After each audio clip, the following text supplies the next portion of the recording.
to meet you after this. So how are we feeling? How's our energy? You know, I got to know because we got one more session. I want to make sure nobody's falling asleep on me. We good? Because you know I'm gonna wake you up. Okay, awesome. So let's go ahead and bring Linda Bloom up. Let's bring Linda Bloom up and we'll get moving into our last awesome session. I'm gonna lead it with her actually. So guess what? I'm not going away. We're both gonna be up here together. And there she is. Hey, Linda, how are you doing? Hello, hello. How are you? I'm doing great and I'm delighted to be here with you. Awesome. Well, I'm excited that you're here. So let me read your bio and then we'll get into it. Okay. So let me just pull it up at my little note sheet right here. There it is. Okay. So today, me and Linda, we're going to, with the finale conversation. And by the way, before I get into this, don't leave because if you leave, you can't win the $5,000 package. Okay. So don't leave yet. I'm going to give away a $5,000 coaching package at the very, very end. All right. For real. So we're going to talk about how to master professional relationship success by balancing work and love. So if anybody here has struggled to do that in the past, personally, I have. AKA, who are my workaholics? Post me in the chat. You know who you are. You're a workaholic. For real. I know who I am. I'm a workaholic, okay? And it's definitely cost me some relationships in the past. And I had a lot of stories and limiting beliefs around having a great marriage and having a great relationship and being a successful seven-figure earner as a woman. Let's go, women. Who's my seven-figure earning women in the room? Come on, let's go. You better proclaim it right now. Oh, it gets me so excited. I love seeing my women make crazy money. Okay. And I love helping women and men do it too. But of course, I'm a woman, so it hits different.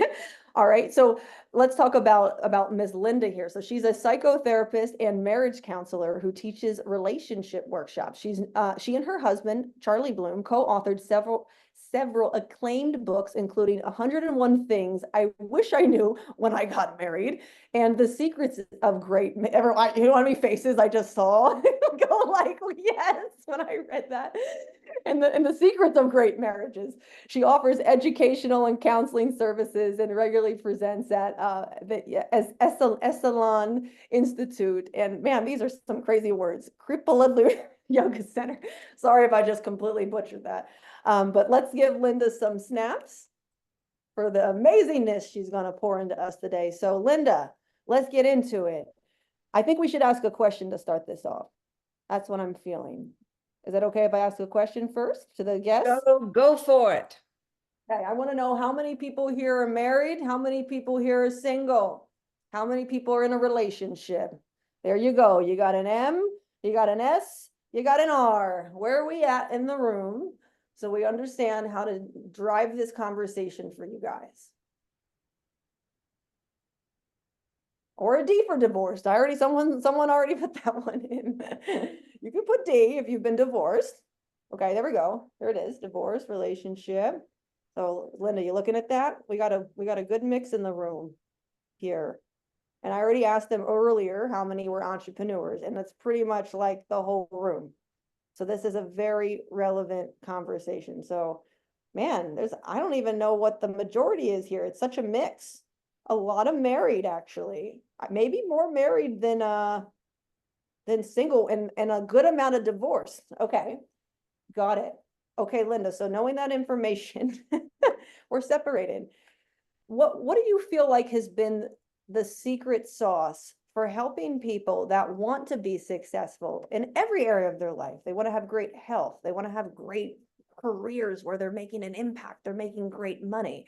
And they want to have an exceptional love life, but they're struggling to connect these dots. Let's just go into the struggle first because I see a lot of people are divorced. Okay. Like they're struggling to believe that it's possible. Like when you start to work with someone who's struggled in the past to create success in really intimate partnerships, like what's the process that you take people through, or what's like the first thing that you start to talk to them about? I invite people to allow their vision to be big. I call it going for the gold. A bit of stepping out on faith that I've got it in me. I don't know exactly what it's going to look like. I don't know exactly what it's going to take from me, but I'm going to step out on faith that I can have a radiant career and don't have to sacrifice my loving relationships to get it. Mm. Or I can have a deeply meaningful, loving partnership and friendships that have depth in them. And that doesn't mean that I have to sacrifice my career goals. But when you have a very ambitious plan to be highly successful in both domains, you will definitely have to be intentional, work your ass off, practice patience because it's going to take a while to manifest, and get yourself the most radiant mentors to help you, because we can't just do it with our intention and our commitment. That's going to take us a long way. But we need to consult the people who are in the graduating classes ahead of us who can give us some steers in the right direction. 100%. So when I read your book, read off the book, the 101, what is it, mistakes or things that I wish I knew before I got married. Okay. Like I saw the room light up. Okay. So thinking about that, like one of your tips immediately is like, hey, we actually get to work with someone to have a stellar relationship. We get to be with people that have created great relationships and learn from them and not just operate from what we think we know intention, because then that's going off of things that we might have been learning as a kid that might not be serving, right? So like, what are some of the things that you help people learn that end up being like the biggest blind spots when they're wanting to have successful marriages, successful partnerships, and they're feeling like it's not possible? They're feeling frustrated. The blind spot for a lot of people is just because we love each other, just because we're committed, just because we moved in together, just because we've got married, that it should just flow now. Do you know?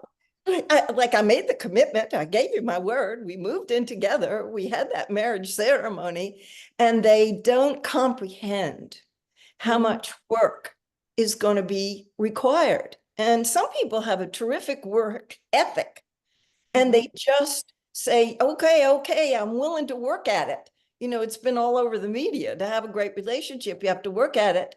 But what the missing pieces are the specifics that you will need to do your own work, that you become eligible for a great relationships. There are qualities that we need to develop in ourselves: commitment, resilience, courage, persistence, vulnerability, flexibility, creativity, all the wonderful qualities that it takes to be successful in our professional life, same ones to be accomplished in our personal relationships. We will need skills in addition to the qualities. We need communication skills, both to be articulate and express ourselves and to be committed listeners. I call them the black belt listeners.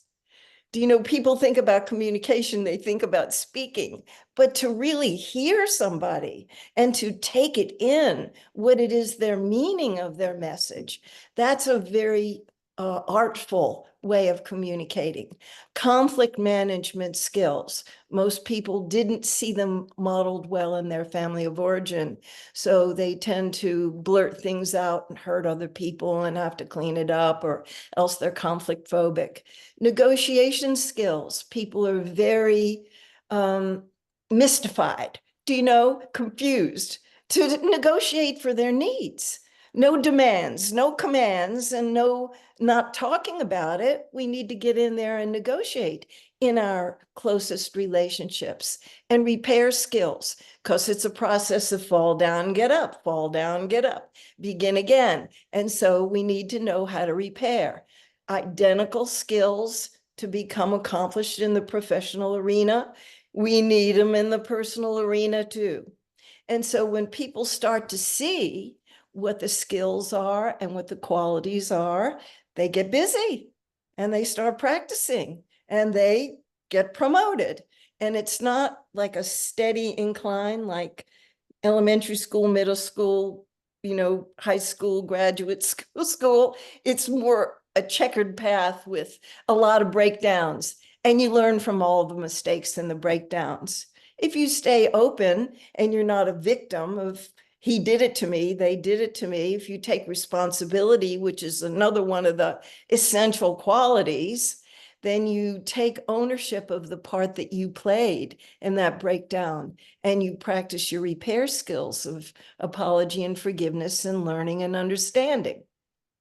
Yeah, I think it's the responsibility one that's probably like so important. And I feel like a lot of people might feel like they're being responsible, but they're really not, because they haven't learned what it actually means to be fully responsible. Because I've heard a lot of people say, yeah, I'm responsible for this, but he did that or she did that, but that thing was that way, or and then it just negates it, right? So how would you help someone who's struggling because maybe they really feel as if it wasn't their fault, that it didn't work out?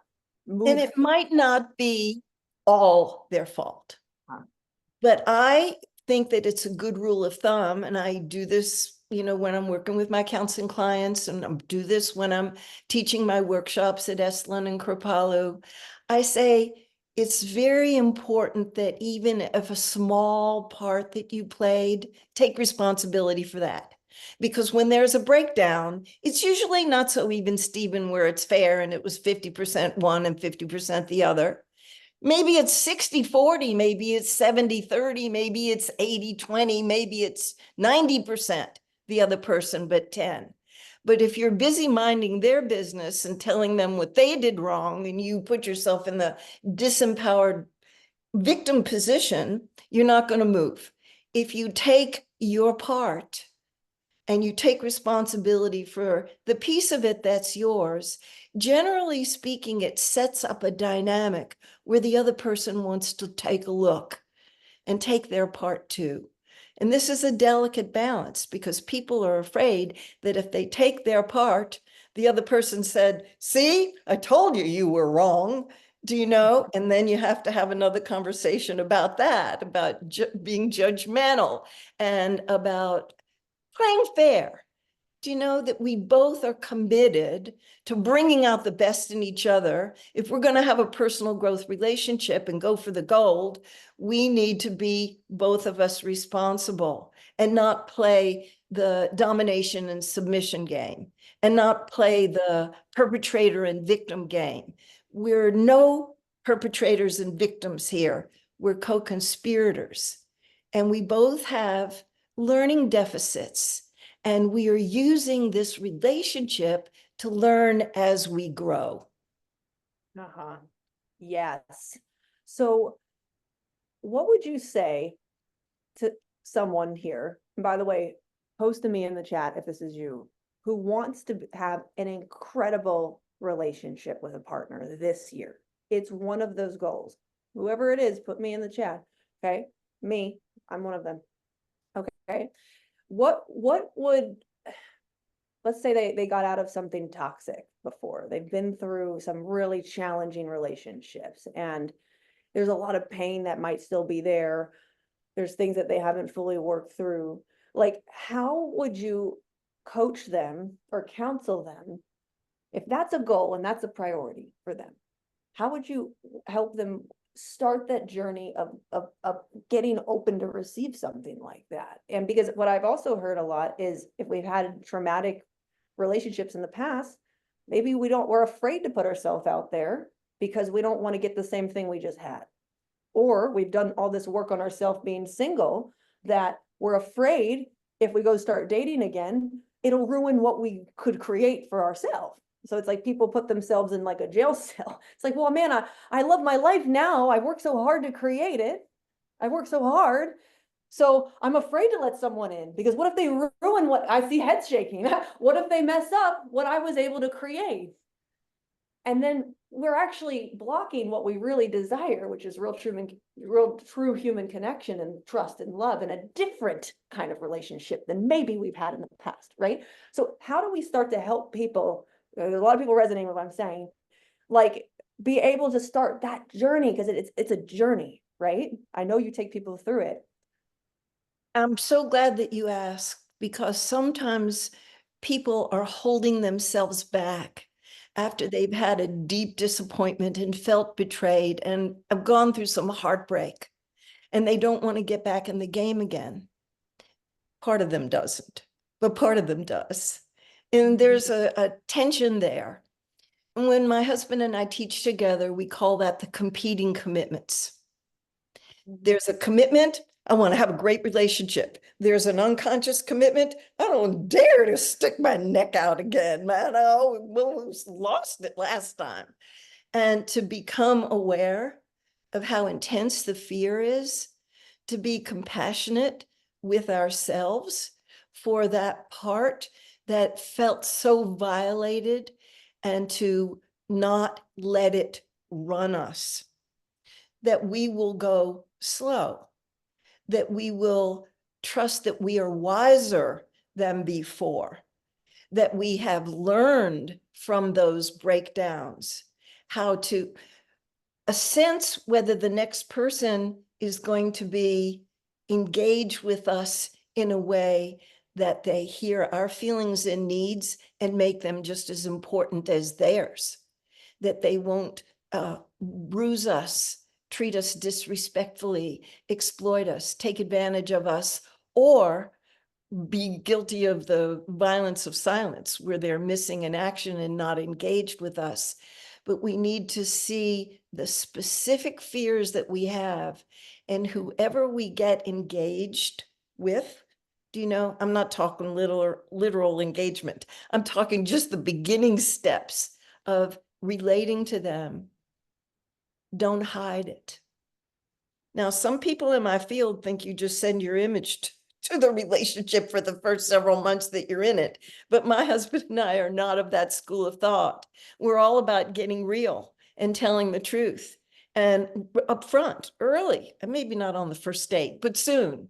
I was in a very significant relationship prior to going out with you, and it really ended badly, and I was brokenhearted. And so I need to take it slowly, and I need to know that we are going to build trust so that I can open and dare to get vulnerable and give you my heart again, slowly, carefully. And I'm going to vet you just like you're vetting me, and just put it all on the table.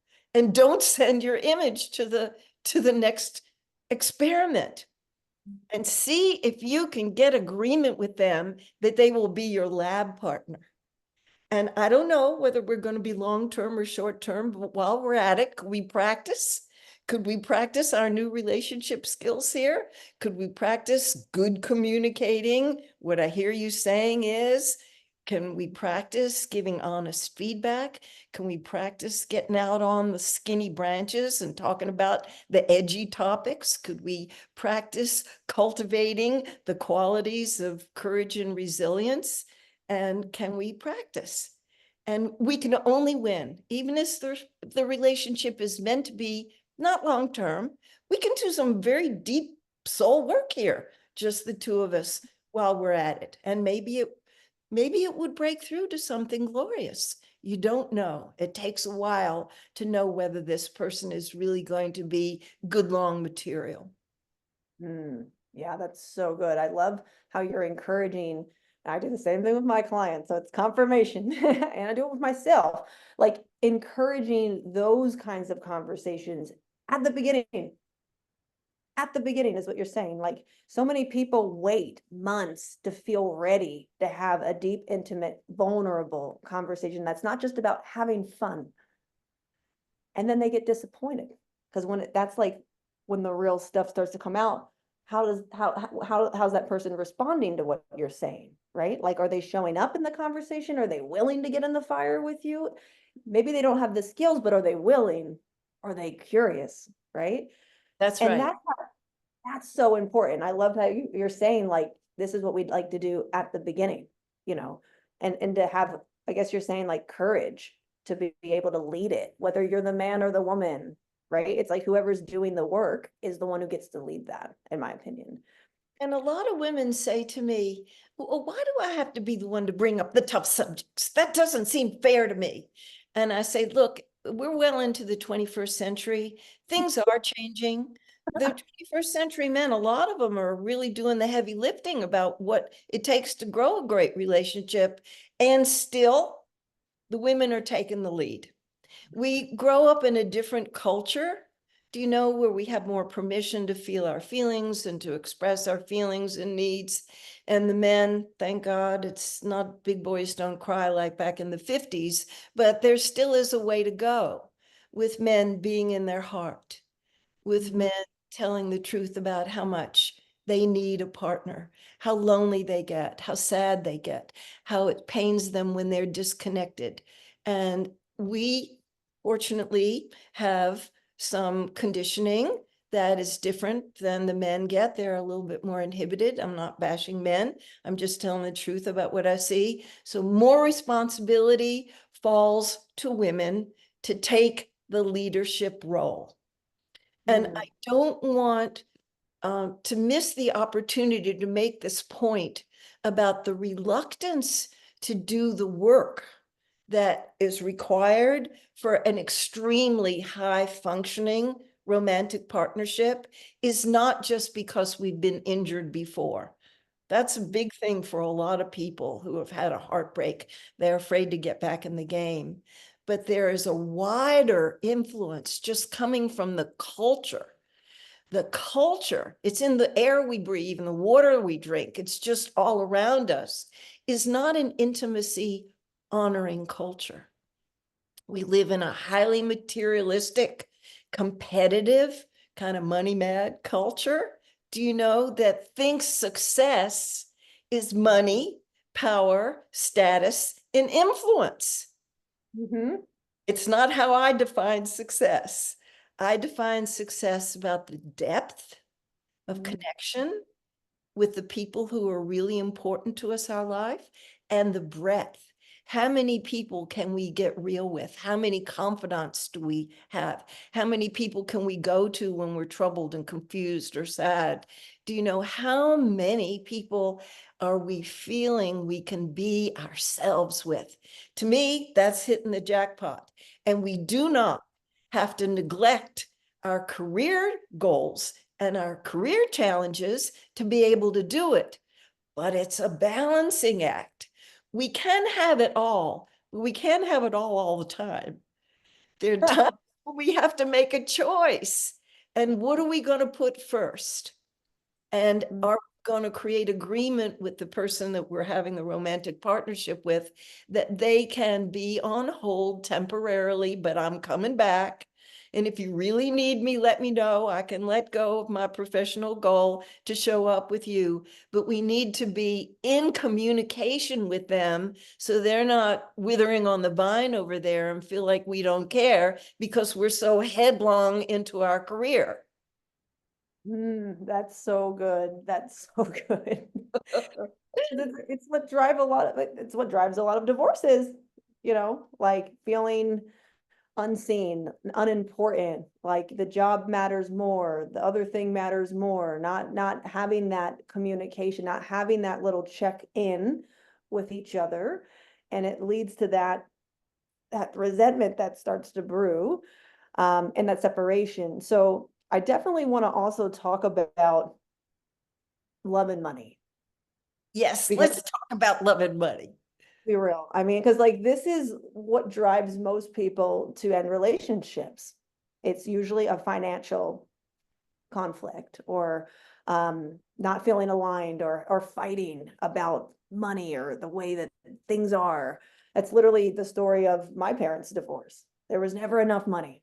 Everything was always like all they did was fight. That's all I remember. I don't remember love. I don't remember intimacy with each other. I remember fighting about how we never have enough to do the things that we want to do as a family.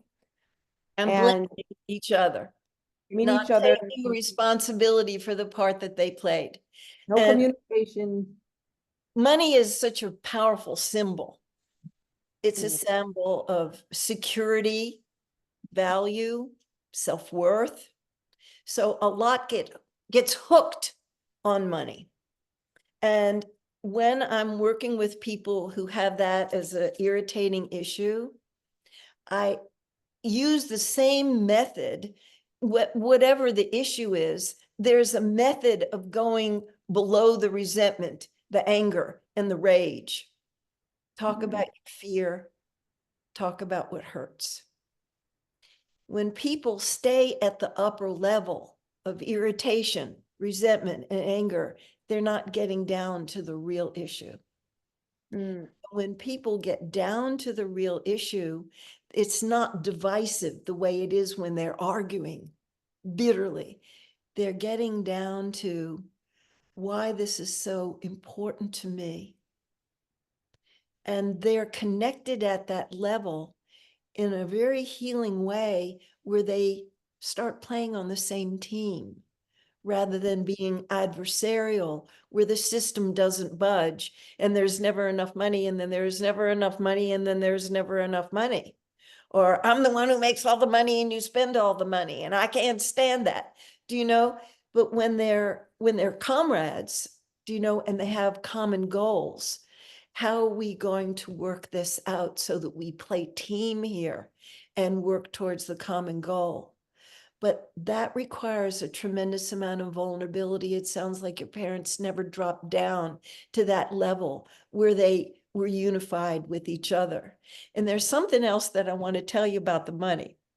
Sometimes people are very highly motivated to make a lot of money, and they leave their romantic partnership and their family life on cruise control while they're busy trying to make money. But there's all kind of research about the happy couples are the ones that are making it rich. Do you know there's this wonderful study? I just love this study. It was done in Germany about the men who kiss their wife goodbye in the morning before they go to work.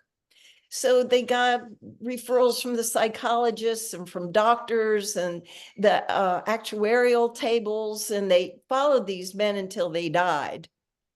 The men who kissed their wives goodbye in the morning, we're assuming that that's an indication that they're happily married, compared to the men who didn't kiss their wives goodbye. They had a wife, but they didn't kiss her, or they didn't have a wife.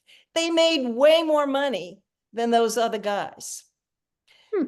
It's the happy relationship that got them off on a good start in the morning. So they didn't go into work grumbling and feeling like, I have to work at this damn job. You know, they went in with a good attitude. So their relationships with their customers and their clients and their coworkers and their boss were upbeat. And it turned out that they made up to 35% more cash over their lifetime than these unhappy guys and the guys who didn't have a wife. Wow.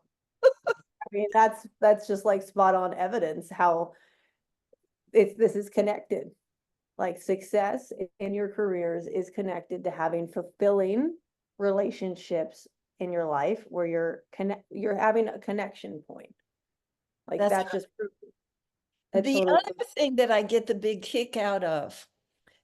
They lived longer and they made more money. These guys, the ones who made the up to 35% more, they lived 5 extra years over the unhappy marriages and the ones that were married. So there's all this research coming out now about the happily married couples or the committed partnerships. They may not be married, but they're happy. Less heart disease, less cancer, less hospitalizations, shorter hospitalizations, and less medication. So there's this love cocktail going through our bloodstream. Do you know, when we're touching, when we're cuddling, when we're sleeping together, when we're cozy, you get a big blast of oxytocin when you're having sex and you have an orgasm, you get a blast of it. You got endorphins. This is feel good stuff. This is live messages to the body. And so you not only make more money when you invest some time and effort in creating a great relationship, but you get to live longer and healthier. I think it's the best game in town. Let's go. This is why I wanted to have this conversation today, guys. Because I don't know how many people here are really prioritizing the quality of their relationships versus I just got to make this career work. I just got to get this next client. I just got to get out of debt already. You see the link? Yeah. Yeah. It's like actually is the breakdown in our relationships, and we get to work on that so the business can grow and flourish and you can feel better and healthier. The both and. It's Yeah. not an either or, and they work well together. And I want to tell you why I'm so passionate about the topic. People who meet my husband and me now, it's so obvious that we're wildly in love with each other. We had our 50th wedding anniversary. Do you know, we've been together 55 years. I'm madly in love with this man. And we get into flow state a lot in our relationship. We get into flow state when we teach. We get into flow state when we're doing counseling. It's a really peak experience when you get into flow state, and we get to have it a lot because we've made it to the co-creative stage of our relationship. But we haven't always enjoyed this kind of joy that we have now. And one of the reasons that we didn't is because my husband was a workaholic and a corporate guy for several years. And it just about ripped our family apart. The kids were small when he took that corporate job. My littlest one was only 18 months old. And then we had a 3-year-old and a 5-year-old. And when he made his career development his number one priority, we were malnourished over here. And I was so angry about it because we had made agreements that we were going to mutually support each other's career. Because I'm an ambitious career woman myself. And here I'm finding myself as a 50s wife. I didn't like it. So it wasn't just that he was missing in action and not here with us. It was also because our conflict management skills were not good at the time that almost took us down. But I have a lot of passion about this topic because I don't want people to be going for the gold in their career to the exclusion of taking good care of the family, because I feel like it is just as important. If I had to choose one or two, I'd say that the family connections are most important. And it's not just me and my view. I have a tremendous regard for the positive psychology movement, and they've been researching how people get the highest levels of happiness for 90 years now. They interview people all over the world, and they're aligned with my personal conclusion that you get the biggest bang from your buck from your closest relationships. Not that you don't derive a tremendous amount of satisfaction and pleasure from your career and achieving in your career, but more from your intimate connections. Wow. That's super powerful. And I think that a lot of people maybe hear that, but then get wrapped back into the immediate fire that they're putting out. And then, so you told me that you guys pretty much were maybe on the brink of like separating, is what it sounds like when he took that job. So how were you able to work on those skills? Like work on the conflict resolution, work on the communication skills. Like, how does that look? Because there might be people here that feel like we kind of said it, but like, I know how to communicate. I'm doing this, but my spouse or my boyfriend or my whatever just can't get on the same page as me. And they're feeling hopeless, maybe, or frustrated with that. Maybe thinking about divorce, even though it might not be what they really want, but they're not sure how to, like, how would someone start that? Because maybe both partners don't really even have the skills to know how to move into a healthier relationship. Back in the 80s, we didn't have the skills. The challenge that we were up against was bigger than the skill set that we had at the time. We had a lot of work to do to up-level our skill set and develop those qualities too. I found models and mentors who got us out of the fire before we burned to a crisp. I will be grateful all my days to Jack Cornfield, who taught me mindfulness meditation so that I could settle myself down and be in the moment and not be a raging bitch. I will always be grateful to Stephen Levine and his wife, Andrea. Took a number of workshops with them. And Stephen nailed me to the wall and said, I think you need to practice some non-attachment and some forgiveness because you've got a white knuckle grip on what this marriage has to look like. You want your husband at the dinner table every night and that you want him to, be coaching the little league teams for your boys and your daughter. And he's got some career goals that he is manifesting right now. And man alive, the first time I had that impact to me, because I went to that workshop with Stephen Levine and his wife thinking they were going to nail my husband to the wall. And I'm the one that got nailed, that I had to rise up to a higher level of responsibility. But at least I trusted Stephen and his wife so much. At least I knew what my work was, that I needed to do forgiveness meditation and to see that he was a good man. He wasn't a wicked, selfish, beastly man. He was still the man that I loved and that I admired, and that I fell in love with, and that I had 3 kids with. And that my level of commitment, I thought I was Mrs. Commitment. I had to up-level my commitment. I had to practice patience. I had to practice a lot of forgiveness, that my life didn't look the way I wanted it to look, and to hold the vision that he had to play it out. He had to play it out, and that if I could be patient and love bigger and find other ways to have my needs met with friends and some work that I enjoyed, while I was as patient as I could until he could finish. And he finally resigned the week before he turned 40. Nice. Big breakthrough. We made it. We made it. It was a close call, but we made it. And thank you to my mentors. I will bless them all my days for helping me to hang on to myself and not feel like I was a helpless victim, that I had to get rid of him to go on with a good life, because it wasn't true. It was just a rough time. And we wrote this book, Secrets of Great Marriages, the second one after 101 Things I Wish I Knew I Got Married. We interviewed these people who were the exemplary blue ribbon couples. They all had rough patches, maybe not just one. Sometimes they thought, oh, I think I've got the wrong one. I got to get out of this marriage. Some of the biggest people in my field had that happen. I'm thinking right now of Harville Hendricks, and he talks openly about it, that they went into the cesspool for a while and they got good help and they got out.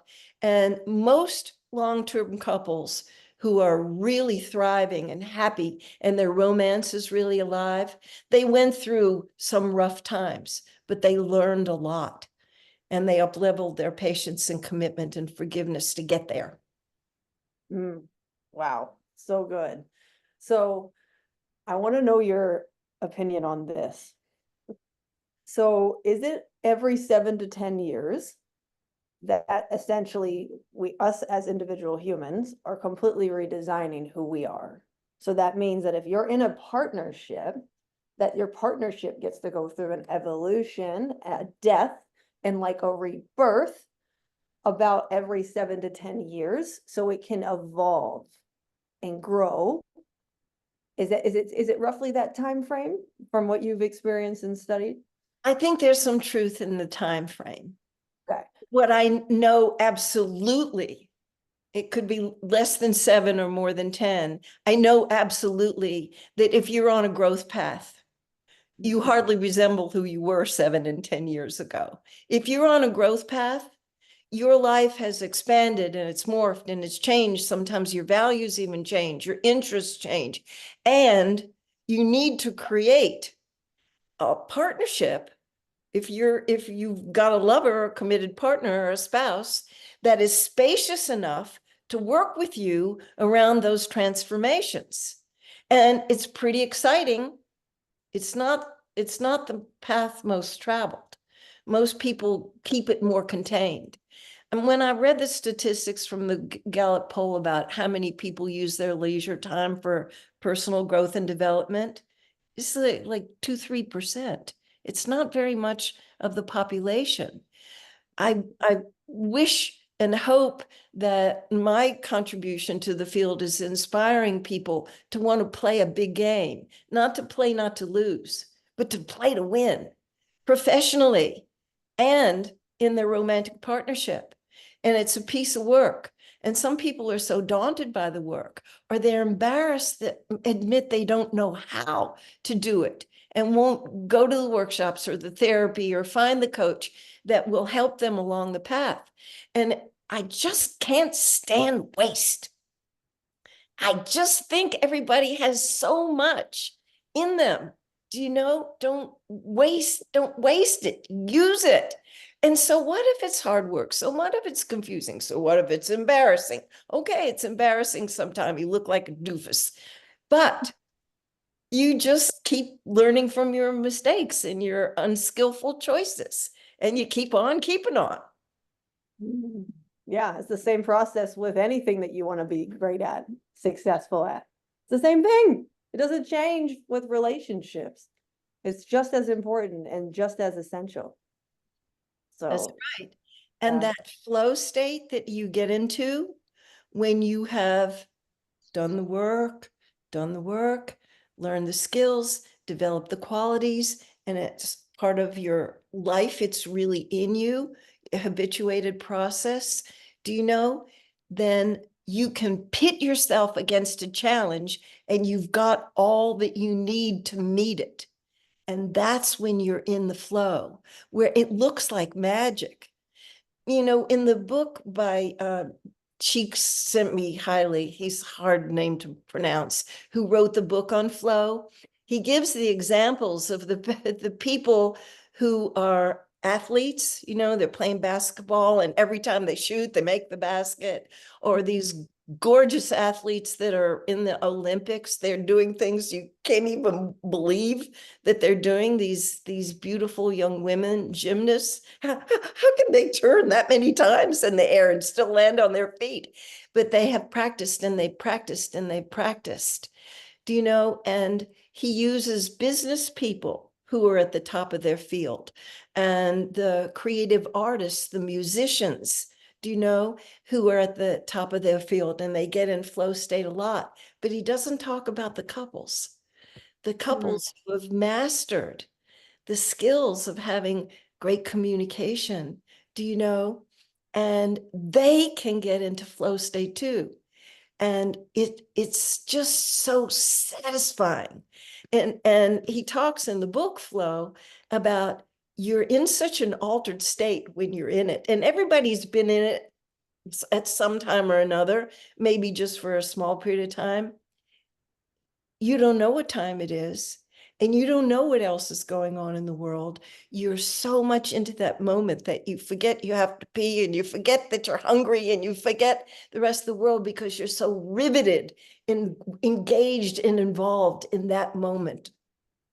Hmm. And it's exhilarating and it's satisfying when you've done the work to be able to have that experience that Jeff was talking about in the previous presentation. Oh, yeah. I think that's what we're all striving for. Is that one where you just lose yourself. You're so present in what's going on. And that's like that's the work that we're doing, is to learn how to access these moments in life that are extraordinary. That's And right. And when people are viewing it, it looks so effortless. Do you yeah, know, but they don't know all the things that went before that you earned your way into that effortless flow magical moment. yeah, exactly. All the bruises, all the cuts, all the fights, all the crying, all the moments, business wise, right? Relationship wise, guys. Oh my gosh. Like, in order to get to this place where now it's just like, I've made it here for now.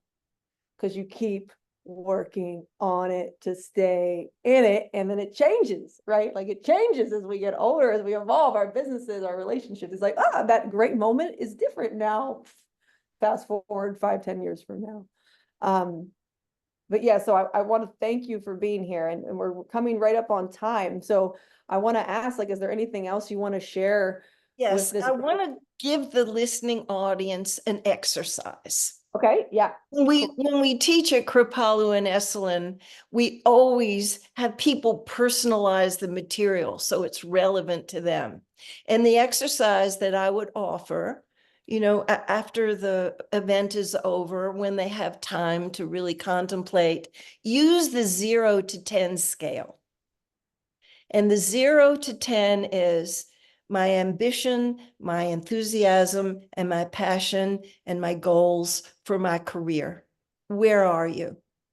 Nobody in your group would be a 0. There might be a whole lot of 10s, but people will be in the higher ranges. And then do the exercise on the 0 to 10. My passion, my enthusiasm, my inspiration, my depth of desire to have a great romantic partnership. And tell yourself the truth about those numbers.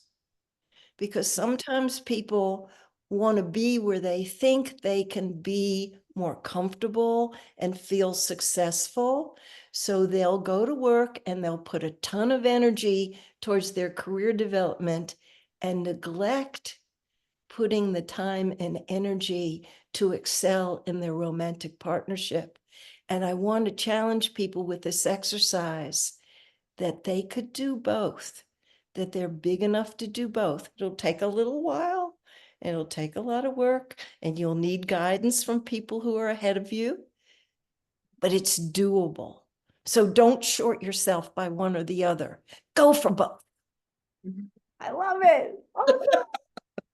Well, thank you so much. And as we go to close this out, this was so good.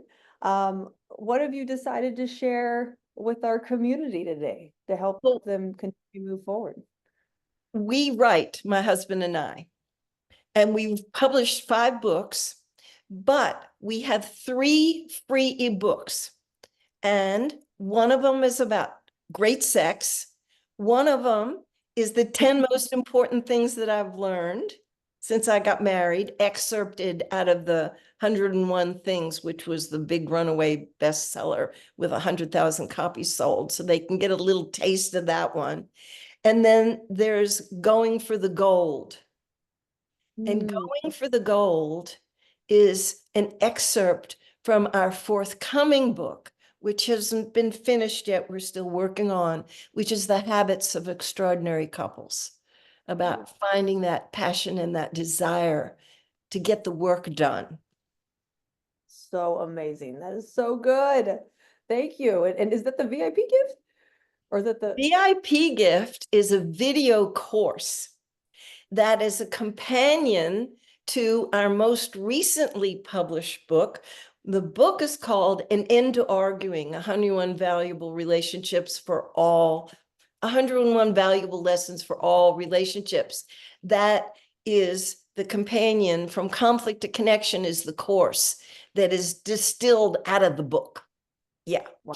And it's a humdinger. Awesome. That is so amazing. Thank you for being so generous. Let's give our girl Linda here some snaps. Let's let her receive some love for just bringing this great wisdom to us today and just having such great energy for us to wrap up this incredible day on the portal of all. I just can't stop talking about it. Because it's so relevant. And I want to thank you so much for being here. And well, we'll see you in a minute because we're going to go into the VIP room after this. So, Hey, awesome. Thank you. I had a good time. We could talk all night. I love talking about this stuff. We'll talk more in about 10 minutes. But guys, let's close it with Linda right now by sharing in the chat so she can see what was your biggest takeaway. Like, what was your biggest takeaway out of everything that we talked about everything that she shared? Like, what struck you? Like, what did you connect with the most? Really, like, integrate right now. Simply everything. Communication is listening. Totally, Nancy. Super good. Being in flow with my husband. Yeah. Keep it going, guys. Debrief, debrief. What's this piece that you get to integrate into your own life and your own relationships, whether you're married, divorced, single, doesn't matter. You know, like where do you get to focus based off of all the pieces that we shared? I love the exercise that she offered. There we go. Happier love lives. Awesome. Keep a boundary between work and love life. Yeah, that's a big one. Allow my vision for a relationship to be big. Yeah, I loved when you said that, Linda, when you were saying like, don't play to not lose. Some of you guys get to integrate this into your businesses and your love life. Play to win. That's right. That's such, right? It's, if you played to win, how would your life look? And what actions would be different if you played to win versus you played to not lose? Because I see so many people that are playing to not lose. So they don't ever get off the freaking bench. They don't. They're scared to death because they're just trying to not lose. Yeah. And it's just such an issue. You know, these are the breakthroughs that will change your life. I want you to think about this right now. Like, where are you literally playing to not lose? And how can you shift your behaviors to play to win today? I don't care if it's 9 o'clock at night on the East Coast. It doesn't really matter, right? It's like, what's the urgency? What's the urgency behind you guys creating what you really desire in your life? Because you know what happens if we do this? Oh, Katie, I'm tired. I've been on this call with you for 3 hours and I'm just going to do it tomorrow. Does it happen? Does it usually happen if we're going to do something tomorrow? Come on. Be real with me and yourself. Maybe you have all the intentions in the world that tomorrow I'm going to have that hard conversation with my partner, or tomorrow I'm going to tell my friend this thing that I learned, or tomorrow I'm going to do that thing with that client that I said I was going to do. Tomorrow I'm going to post that thing on social media, right? And then we get distracted. It's not that we don't care. It's not that we don't have the right intentions to do these things that we know are going to add value to our life. We just lack the discipline and the urgency to do things in the moment when we're tired, when we don't feel like it, when it's not perfect, when it's messy, etc. Right? So how I want to close with you guys today is encouraging you to actually take action tonight, regardless of what time zone you're in, how late it is, how tired you are. You're actually probably more energized now than you were before you got on this, okay? Because there was a lot of energy that was poured into you today. And don't let it be something that, don't let it get in your head. What I mean by that is let it be simple. Let it be something small. Just let it flow. Let it happen. Does that make sense? Is everybody here in commitment to doing something for your life after this? Post in the chat. I got to know. Are you committed? What am I doing? I'm having you create energy around it, accountability. Who is committed to doing something after you end the Zoom today to improve your life? Because your energy's up high. So when I coach, I speak into this all the time with my clients. You've got to move after one of these sessions because you've been peaked, like you're peaking. You've been primed to take action. You're in a totally different energetic state right now. It's not normal. What happened in this room today, by the way, guys, isn't normal. This is a very sacred space, a sacred container. We're pouring into you. You might not have this in your life if you don't have a coach, or you don't have a community, or you don't have people like this that surround you, that think like this, talk like this. So you've got to take action in the moment and start working that muscle. And then whatever it is that you guys are working on, it will become more successful. I guarantee it. I actually guarantee it. I'm here to win with you guys, not just lead these events and be like, oh, that was so much fun. No. I'm here to get results. Are you? Are you here to get results in your life? Yes or no? Come on. Own that shit. I'm here to get results. Let's go. Okay? Then let's continue getting them together. Okay? So I want to make sure that before we close, you guys have all the information that you need. So guys, let's start dropping some links in case you missed it so you can get results and you can take action. If you want to upgrade to VIP and stay with us for this extra special 45-minute session, You will be unmuted. It will be a small, intimate room. You will be able to raise your hand and get direct coaching and feedback on anything in your life that you want support with. Okay, that's how we create speed. Do you want to take the horse and buggy to success, or you want to take the private jet? It's different. It just is. I don't know about you, but I want a nice luxury private jet in my life. Okay, I'm trying to like get there already. Okay, that's why I'm making millions. That's my goal. All right, for real, because I want to make a difference for the people in my life. That's what money is to me, impact. And I know it is for a lot of you. So if you want to do that, just like there it is. Okay, take advantage of it. Stay on the Zoom and stay in this energy for another 45 minutes and see what you can create. You're gonna get all these gifts that we talked about. You're gonna get a private one-on-one coaching session personally with me. I've just made that decision. Okay. And what I'm going to do is I'm going to upgrade you to VIP in the 2-day master training for free. That's going to happen with me on the 19th and the 20th. So let's drop that link in the chat too. If you didn't sign up for that yet and you want to, do it now. Now, not tomorrow, not the next day. Take action now. So let's drop that link. Okay. And then I want everybody to know that all the speaker gifts that we gave today, the free ones, okay, for anyone who's not upgrading to VIP, we're going to send them to you again tomorrow morning. Okay. Now, if you are a VIP, you're going to get all of your VIP gifts tomorrow morning. You're also going to get the replay that you can keep of this whole training for life tomorrow morning. Okay, so I want everybody checking their emails, looking at that from me, because you're going to get all of that stuff in your inboxes tomorrow morning. Okay, so when you wake up, you have it, it's ready to go. Okay, and I really just want to close this incredible day with thanking you guys for being here. We had over 250 people, I believe, sign up for this training. And I mean, we had about 72 people live for most of it, but that's still a lot of people that didn't show up.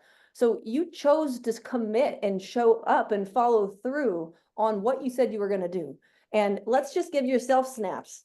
Give yourself some snaps for actually being here, because it takes something to be here, does it not? Maybe you had to rearrange your schedule. Maybe you had to cancel some things, and you made it happen. And I want you guys to know that you're already going to be more successful because you took that action. You changed maybe a behavior that you had to prioritize your well-being and your growth. And like, you get to own that as a major win for yourself today. I want you guys to be so proud of yourselves for doing that. This is the first step to unleashing a next level of yourself. And I want to close with the 5K win. Okay, are we ready? I've been waiting for my team to message me, but I don't think they're seeing my messages, guys. I need you to private message me who the top people are, versus I've asked them multiple times in the chat. I don't have my WhatsApp up right now. I'm not looking at it. I'm coaching. So I got to know, because I had my team watching everybody the whole time, and we have a little list of people that we put together that get to win this prize. So guys, can you please send me privately the list really quick so I can make a decision on who this is going to be for, because I haven't seen you send it to me. And then if you're a VIP, stay on. Stay on. Okay. Again, guys, stop messaging me on WhatsApp. I need it in the Zoom chat because I'm coaching. All right. So here we go. Ooh. Oh man. Okay. Let me look at all your faces. Because that means your camera's on if they sent me this list. So just give me a second. I've been looking at everyone's faces, but I want to re-look at everybody's. I want to see who gets to feel this moment. Let me look. By the way, you all get to win, but sometimes not everybody wins everything in life. Okay. Wait, I'm trying to find the one. Oh, she better be here and camera on. If not, don't matter. That's what I said. Okay, I got it. Are we ready? Judy! Judy! Yeah, you! Hello. Hello! You get to be the winner! Well, thank you very much. Congratulations! Congratulations! Let's bring Judy up. Let's bring her up to the stage.